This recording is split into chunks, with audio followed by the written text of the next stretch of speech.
اقرأ من قول الله تبارك وتعالى: والسماء بنيناها بأيد وإنا لموسعون.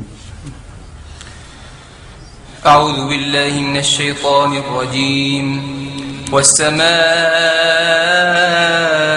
بنيناها بأيد وإنا لموسعون. والأرض فرشناها فنعم الماهدون. ومن كل شيء خلقنا زوجين لعلكم تذكرون. ففروا إلى الله إني لكم منه نذير مبين. ولا تجعلوا مع الله إلها آخر إني لكم منه نذير مبين. كذلك ما أتى الذين من قبلهم من رسول إلا قالوا ساحر أو مجنون أتواصوا به بل هم قوم طاغون.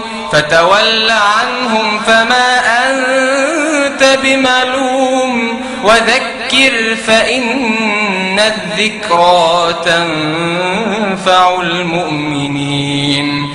وما خلقت الجن والإنس إلا ليعبدون.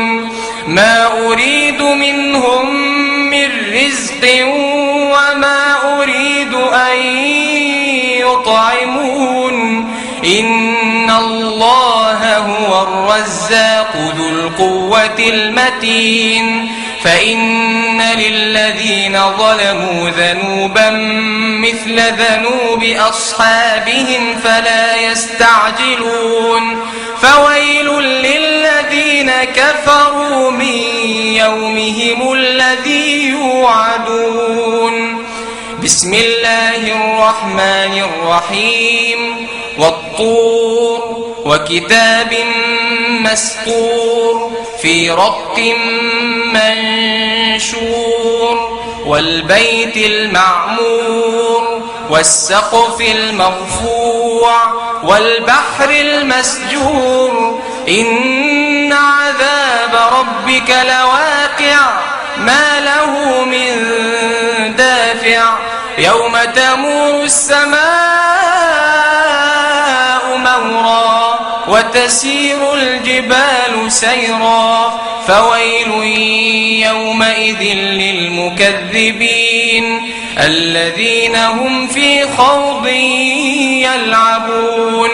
يوم يدعون إلى نار جهنم دعا. هذه النار التي كنتم بها تكذبون. أفسحر هذا أم أنتم لا تبصرون. حسبك. بارك الله فيك.